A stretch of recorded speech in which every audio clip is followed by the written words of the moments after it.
इस काम में मेरी भी भागीदारी है। मैं तुझसे आखिरी बार पूछ रहा हूँ। एक रास्ता बंद होता है तो 100 और खुल जाते हैं। इलेक्शन का जमाना तो लीडरों के सर दिखाने का जमाना होता है जी। रंजीत बॉलीवुड का एक ऐसा विलेन जिसने हर किसी को डराया, खास तौर पर महिलाओं को। नहीं सरकार, हमें छोड़ दीजिए। सिल्वर स्क्रीन पर इन्होंने एक से बढ़कर एक बुरे और भयानक काम किए। वरना समझ ले कि तेरी बीवी की कोख से तेरा बच्चा। अगर असलियत में लोग इन्हें देख लेते थे तो इनसे 4 हाथ बचकर चला करते थे। अगर वो दोनों आ गए तो प्लेट उल्टी। ये कितने खूंखार विलेन थे इसका अंदाजा ऐसे भी लगाया जा सकता है कि शोले फिल्म के विलेन गब्बर के रोल के लिए रंजीत का नाम लगभग फाइनल ही हो गया था। तेरे ये जो गोरे गोरे काल है ना टमाटर जैसे, उन्हें देखना मैं अभी कचर कचर खा। किस्सा टीवी पर पेश है हिंदी सिनेमा के खतरनाक विलेन रंजीत की कहानी।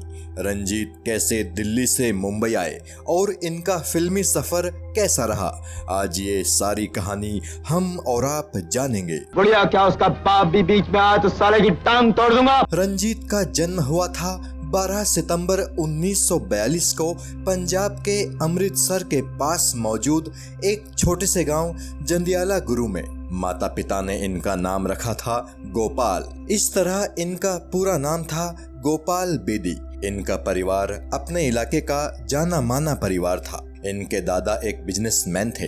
देश की आजादी के वक्त जब दंगों की आग भड़की तो अमृतसर भी उस आग की तपिश पहुंची थी। बढ़ते दंगों से परेशान होकर रंजीत के पिता अपने 4 बच्चों और बाकी परिवार को लेकर दिल्ली आ गए। इस तरह रंजीत के बचपन का काफी हिस्सा दिल्ली में ही गुजरा और इनकी पढ़ाई लिखाई भी दिल्ली में ही हुई। स्कूल के दिनों से ही रंजीत ने फुटबॉल खेलना शुरू कर दिया था। क्योंकि ये एक गोलकीपर थे तो प्यार से इनके दोस्त इन्हें गोली कहकर पुकारा करते थे और फुटबॉल के चलते ही रंजीत को हिंदू कॉलेज में दाखिला मिला था। वहीं दूसरी तरफ इनके पिता जो कि अमृतसर में कपड़ों का व्यापार किया करते थे, वो अब दिल्ली में इलेक्ट्रॉनिक गुड्स का व्यवसाय करने लगे थे। रंजीत जब हिंदू कॉलेज पहुंचे ही थे तो एक दिन इन्होंने अखबार में इंडियन एयरफोर्स का रिजल्ट देखा। किसी ने इनसे कहा कि ये काफी टफ एग्जाम होता है और बहुत ही कम बच्चे इस एग्जाम में सफलता हासिल कर पाते हैं। तब रंजीत और उनके कुछ दोस्तों ने पैसों का इंतजाम करके इंडियन एयरफोर्स का फॉर्म भर दिया। किस्मत ने इनका साथ दिया और ये व इनके अन्य 3 दोस्त एयरफोर्स की लिखित परीक्षा में पास हो गए। इसके बाद फाइनल सिलेक्शन के लिए इन्हें जबलपुर बुलाया गया, जहां इनका एक दोस्त मेडिकल टेस्ट में फेल हो गया। लेकिन रंजीत व इनके बाकी 2 दोस्तों को पायलट ट्रेनिंग के लिए चुन लिया गया। इनके घर वालों को अब तक नहीं मालूम था कि उनका बेटा एयरफोर्स में पायलट बनने के लिए सिलेक्ट हो गया है। एयरफोर्स की तरफ से जब इनके पिताजी के पास एक बॉन्ड पहुंचा तब जाकर इनके परिवार को जानकारी मिली और इनका परिवार बेहद खुश हुआ। ऐसे कामों के लिए इजाजत की नहीं, हिम्मत की जरूरत होती है सरकार। ट्रेनिंग के लिए रंजीत उर्फ गोपाल बेदी को कोयम्बटूर भेजा गया। लेकिन महज 5 महीनों की ट्रेनिंग के बाद ही रंजीत को एयरफोर्स से निकाल दिया गया। हुआ दरअसल यूं कि कोयम्बटूर में जो इनके इंस्ट्रक्टर थे उनकी बेटी से इनका अफेयर शुरू हो गया। फिर ये ट्रेनिंग पर कम और उस लड़की के साथ ज्यादा मशगूल रहने लगे। इस बात की खबर जैसे ही इनके इंस्ट्रक्टर को हुई तो वो इन पर बेहद नाराज हुए। उन्होंने अपनी बेटी से अफेयर को लेकर इन्हें काफी डांटा। नौजवान रंजीत भी काफी गर्म हो गए और इन्होंने भी अपने उस ट्रेनर को काफी खरी खोटी सुनाई। इस पर उस इंस्ट्रक्टर ने इनके खिलाफ डिसिप्लिनरी एक्शन लिया और बैड बिहेवियर बताकर इन्हें नौकरी से निकलवा दिया। ये वापस अपने घर दिल्ली आ गए। दिल्ली वापस आकर ये अक्सर हिंदू कॉलेज के अपने दोस्तों से मिलने जाया करते थे। उस वक्त रंजीत को नहीं पता था कि इनकी किस्मत इन्हें फिल्म इंडस्ट्री लेकर जाने वाली है और इसीलिए इन्हें एयरफोर्स से निकलना पड़ा है। आपको जानकर हैरानी होगी कि अपने करियर में 5 500 से भी ज्यादा फिल्मों में काम करने वाले रंजीत कभी फिल्म देखने के शौकीन नहीं रहे। कॉलेज के दिनों में भी फिल्मों से ज्यादा इन्हें फुटबॉल खेलना पसंद था, लेकिन एक दफा दोस्तों के जिद करने पर ये गाइड फिल्म देखने सिनेमा हॉल चले गए। गाइड वो पहली फिल्म थी जो इन्होंने देखी थी। गाइड के बाद इनके दोस्त इन्हें देवानंद साहब की ही एक और फिल्म हम दोनों दिखाने ले गए। रंजीत को गाइड और हम दोनों में देवानंद साहब की एक्टिंग बहुत पसंद आई। देवानंद की पर्सनैलिटी से ये खासे मुतासिर हुए, लेकिन इनके जहन में दूर दूर तक भी ये ख्याल नहीं था कि इन्हें भी फिल्मों में काम करना चाहिए। एक पार्टी से उछलकर दूसरी पार्टी में जाना और गिरती हुई कुर्सी को छोड़कर उभरती हुई कुर्सी को पकड़ना। इत्तेफाक से एक दिन ये अपने एक दोस्त के घर गए थे। इनके दोस्त के घर कुछ मेहमान पहले से ही मौजूद थे। उन्हीं मेहमानों में से एक ने इनकी पर्सनैलिटी से इम्प्रेस होते हुए इनसे पूछा कि क्या तुम फिल्मों में काम करना चाहोगे। फिल्मों में काम करने का ऑफर इन्हें जिस शख्स ने दिया था उसका नाम रणवीर सिंह था और वो मूल रूप से राजस्थान के कोटा का रहने वाला था। हालांकि वो ब्रिटेन में रहता था और वहाँ की फिल्म इंडस्ट्री में काफी एक्टिव था। रणवीर की हॉलीवुड और बॉलीवुड में अच्छी जान पहचान थी।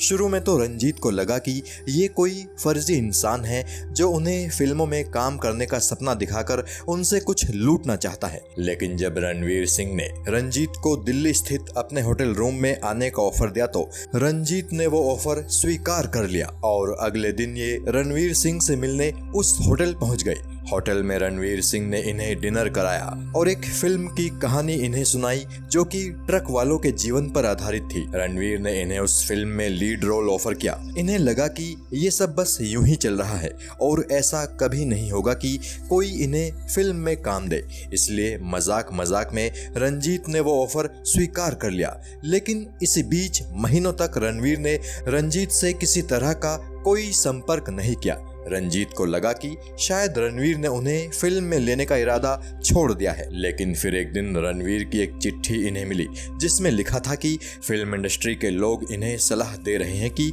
फिल्म में नए हीरो को लेने की जगह किसी एस्टेब्लिश एक्टर के साथ फिल्म बनाओ, इसलिए तुम फिल्म में कोई दूसरा रोल कर लो। अगर तुम फिल्म में काम करना चाहते हो तो मुंबई आ जाओ। चूंकि रंजीत उन दिनों कुछ नहीं कर रहे थे, सो घर वालों से मुंबई घूमने जाने का बहाना करके वो रणवीर के पास मुंबई पहुंच गए, जो कि उन दिनों चेतन आनंद के घर पर ठहरे थे। रणवीर ने इनके ठहरने का इंतजाम भी चेतन आनंद के घर पर ही किया। कुछ दिन चेतन आनंद के घर पर रहने के बाद रंजीत को एक होटल में ठहराया गया। इस दौरान रणवीर के साथ रंजीत लगातार चेतन आनंद के घर आते जाते रहते थे। यहीं पर रंजीत की मुलाकात महान सुनील दत्त साहब से हुई थी। सुनील दत्त रंजीत से पहली ही मुलाकात में काफी इम्प्रेस हो गए थे और उन्होंने फैसला कर लिया कि एक दिन इस लड़के को अपनी किसी फिल्म में जरूर लेंगे। लेकिन तुम यहाँ किसी अमीर लड़की के साथ घूमेगा तो हम तुम्हारा ऐसा एक्सीडेंट करेगा कि दुनिया का कोई भी गैराज वाला तुम्हारा बॉडी का गाड़ी नहीं लेगा। रंजीत को मुंबई आए हुए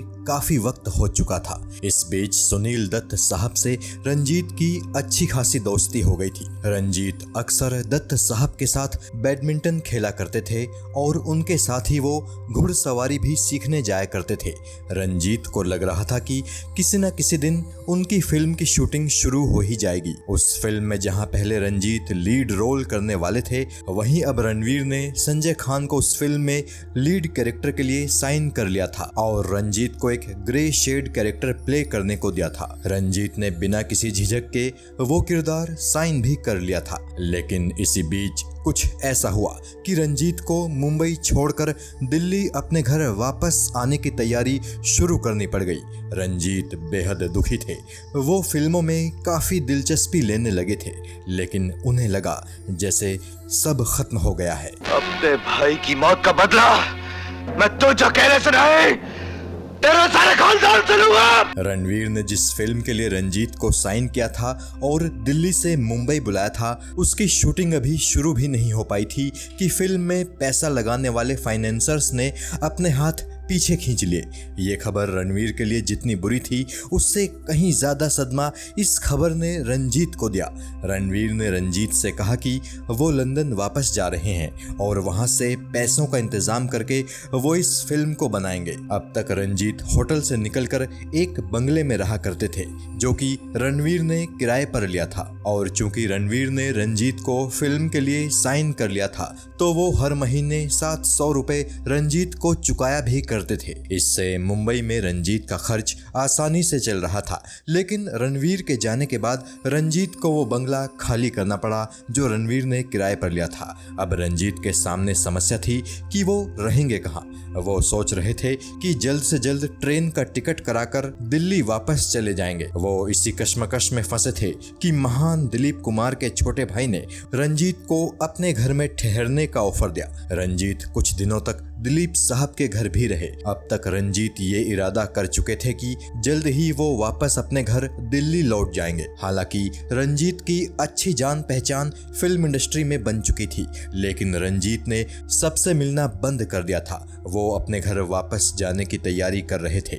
इसी दौरान सुनील दत्त साहब फिल्म रेशमा और शेरा की शूटिंग शुरू करने जा रहे थे। एक दिन रंजीत साहब दिलीप साहब के घर के पास मौजूद एक रेस्टोरेंट में खाना खा रहे थे कि तभी वहां एक लड़का इनसे मिलने आया। मुंबई में रहने के दौरान ही रंजीत साहब की उस लड़के से अच्छी जान पहचान हो गई थी। वो लड़का रंजीत साहब के पास आया और इनसे बोला, दत्त साहब रेशमा और शेरा फिल्म बना रहे हैं। यार, तुम्हारी तो दत्त साहब से बहुत बढ़िया जान पहचान है। उनसे बात करके अगर तुम मुझे रेशमा और शेरा में कहीं भी फिट करा दो तो तुम्हारा बड़ा एहसान होगा और मेरा कम से कम साल भर का खर्चा चल जाएगा। क्योंकि रंजीत उस लड़के को अपना दोस्त मानते थे तो ना चाहते हुए भी उन्होंने उस लड़के की मदद करने का फैसला कर लिया। एक दिन वक्त निकालकर उस लड़के के लिए बात करने रंजीत साहब सुनील दत्त साहब के ऑफिस पहुंच गए। रंजीत साहब को देखकर दत्त साहब के मैनेजर ने इन्हें बताया कि सुनील दत्त साहब कब से इन्हें तलाश रहे हैं। वो अपनी फिल्म रेशमा और शेरा में इन्हें वहीदा रहमान के भाई के रोल में लेना चाहते हैं। मैंने कुछ सोच समझ कर ही उनसे 2 दिन की मोहलत मांगी थी। तुम फिक्र मत करो। रंजीत ने जब मैनेजर से दत्त साहब के बारे में पूछा तो उसने बताया कि फिलहाल वो चेन्नई गए हैं। रंजीत ने दत्त साहब के मैनेजर से अपने जानकार उस लड़के की सिफारिश की जो उन्हें रेस्टोरेंट में मिला था। उस लड़के को रेशमा और शेरा के क्रू में शामिल कर लिया गया। इसी दौरान दत्त साहब के डायरेक्टर ने रंजीत को यह भी बताया कि मशहूर प्रोड्यूसर डायरेक्टर मोहन सहगल भी एक दिन फोन करके तुम्हारे बारे में पूछ रहे थे और कह रहे थे कि रंजीत मिले तो कहना कि मोहन सहगल से आकर जल्द से जल्द मिले। क्योंकि मोहन सहगल से भी रंजीत की अच्छी जान पहचान हो चुकी थी तो वो समझ गए कि जरूर मोहन सहगल भी किसी फिल्म में उन्हें लेना चाहते होंगे। रंजीत अब काफी कंफ्यूज हो गए थे। रंजीत की कंफ्यूजन की वजह थी कि एक तो वो फिल्मों में काम करने के लिए पागल नहीं थे, दूसरे उनके पिता उन्हें नौकरी के लिए जर्मनी भेजने का पूरा इंतजाम कर चुके थे। रंजीत समझ नहीं पा रहे थे कि फिल्मों में करियर बनाया जाए या फिर जर्मनी जाया जाए। आखिरकार रंजीत ने फैसला किया कि किसी की नौकरी करने जर्मनी जाने से बेहतर है कि फिल्मों में खुद को एक मौका दिया जाए। अगर फिल्मों में बात नहीं बनी तो वो वापस दिल्ली जाकर अपने पिता के बिजनेस में उनका हाथ बटाना शुरू कर देंगे। रंजीत मोहन सहगल से जाकर मिले और मोहन सहगल ने रंजीत को अपनी फिल्म सावन भादो में दामू के रोल में ले लिया। उधर दत्त साहब ने भी रंजीत को रेशमा और शेरा में साइन कर लिया। इस तरह रंजीत का फिल्मी करियर 2 बड़ी फिल्मों के साथ धूमधाम से शुरू हुआ। यूं तो इनके करियर की पहली फिल्म रेशमा और शेरा थी। इसी फिल्म में सुनील दत्त साहब ने इनका नाम गोपाल बेदी से बदलकर रंजीत रखा था, लेकिन इनकी पहली रिलीज फिल्म मोहन सहगल की सावन भादो रही। यहाँ गौर करने वाली बात यह है कि अपनी शुरुआती दोनों फिल्मों में रंजीत ने पॉजिटिव रोल निभाए थे, यानी बॉलीवुड का ये बैड बॉय करियर की शुरुआत में गुड बॉय था। लेकिन फिर वो फिल्म आई जिसमें रंजीत पहली दफा उस किरदार में दिखे जिसने इनके माँ बाप को बड़ा गहरा सदमा दिया। साल 1971 में रिलीज हुई फिल्म शर्मिली में ये विलेन के रोल में दिखे। फिल्म के एक सीन में ये राखी के कपड़े फाड़ने की कोशिश करते हुए नजर आते हैं। जब ये फिल्म बनकर तैयार हुई और दिल्ली में इसका प्रीमियर हुआ तो इनका पूरा परिवार ये फिल्म देखने आया। फिल्म में जैसे ही वो सीन आया जिसमें रंजीत राखी के कपड़े फाड़ने की कोशिश कर रहे हैं तो इनके परिवार को बेहद बुरा लगा। वो उसी वक्त फिल्म छोड़कर घर वापस चले गए। इसके बाद जब रंजीत घर पहुंचे तो इनकी मां ने इनसे साफ कह दिया कि इन्हें अब इस घर में आने की कोई जरूरत नहीं है, ये चुपचाप इस घर से निकल जाएं। मां ने इनसे कहा कि फिल्म में इन्होंने जैसी शर्मनाक हरकत की है उससे वो किसी को भी मुंह दिखाने के काबिल नहीं रहे हैं। तब परिवार की गलतफहमी दूर करने के लिए रंजीत साहब ने अभिनेत्री राखी को अपने घर बुलाया। राखी ने रंजीत के माता पिता और परिवार वालों को समझाया कि वो तो महज एक फिल्म की शूटिंग थी और असल में रंजीत ने उनके साथ कभी भी किसी तरह की कोई बदतमीजी नहीं की। तब जाकर इनके घर वाले माने। शर्मिली फिल्म के बाद इनका करियर चल निकला और इन्होंने एक से बढ़कर एक फिल्मों में काम किया। अपने करियर में इन्होंने 500 से भी ज्यादा फिल्मों में काम किया है और केवल फिल्मों में ही नहीं, इन्होंने टीवी पर भी काफी काम किया। वह टीवी पर भी इनकी एक्टिंग को खूब सराहा गया। 90 के दशक की शुरुआत में रंजीत ने डायरेक्शन में भी हाथ आजमाया। कारनामा और गजब तमाशा नाम की 2 फिल्मों को इन्होंने डायरेक्ट किया था। गजब तमाशा के तो प्रोड्यूसर भी ये खुद ही थे। हालांकि ये दोनों ही फिल्में बॉक्स ऑफिस पर कोई कमाल नहीं दिखा सकी और रंजीत का डायरेक्टर बनने का सपना इन दोनों फिल्मों के बाद बुरी तरह टूट कर रह गया। तुम मुन्ना बाबू बन जाओगे और ये तुम्हारी सौतेली माँ शकुंतला। बात अगर रंजीत की निजी जिंदगी के बारे में करे तो रंजीत ने नाजनीन नाम की महिला से शादी की है। रंजीत से शादी करने के बाद नाजनीन ने अपना नाम बदलकर आलोका रख लिया था। इस जोड़ी के 2 बच्चे हैं, बेटी दिव्यांका और बेटा चिरंजीव। इनकी बेटी दिव्यांका एक फैशन डिजाइनर है और बेटा चिरंजीव मोटर स्पोर्ट्स में करियर बनाने की कोशिश कर रहा है। एक इंटरव्यू में रंजीत ने बताया था कि उनकी बेटी दिव्यांका ने नोएडा से फैशन डिजाइनिंग का कोर्स किया है। वो जब भी अपनी बेटी से मिलने नोएडा जाते थे तो बेटी के साथ किसी रेस्टोरेंट में खाना खाते थे। एक कम उम्र की लड़की को रंजीत के साथ देखकर लोग अक्सर मुंह बनाया करते थे। लोगों को लगता था कि रंजीत किसी कम उम्र की लड़की को डेट करने आए हैं। रंजीत को जब एहसास हुआ कि लोग उन्हें और उनकी बेटी को देखकर गलत फहमी पालने लगे हैं तो लोगों की गलतफहमी दूर करने के लिए वो वेटर से जोर से कहते थे कि जो भी मेरी बेटी ऑर्डर दे वही लेकर आ जाओ। नाजनीन से शादी करने से पहले रंजीत का अफेयर डिम्पल कपाड़िया की बहन यानी राजेश खन्ना साहब की साली सिंपल कपाड़िया से भी रह चुका था। दोनों एक दूसरे को बेहद पसंद करते थे, लेकिन राजेश खन्ना रंजीत को जरा भी पसंद नहीं करते थे। वो नहीं चाहते थे कि उनकी साली सिंपल रंजीत के चक्कर में पड़े। जब मीडिया में रंजीत और सिंपल के अफेयर के चर्चे काफी ज्यादा होने लगे तो राजेश खन्ना से नहीं रहा गया और उन्होंने एक दिन सिंपल को खूब डांटा। फिल्म छैला बाबू में रंजीत और सिंपल कपाड़िया दोनों ही काम कर रहे थे, लेकिन राजेश खन्ना की वजह से इन दोनों के बीच काफी बहस हुई और आखिरकार रंजीत और सिंपल कपाड़िया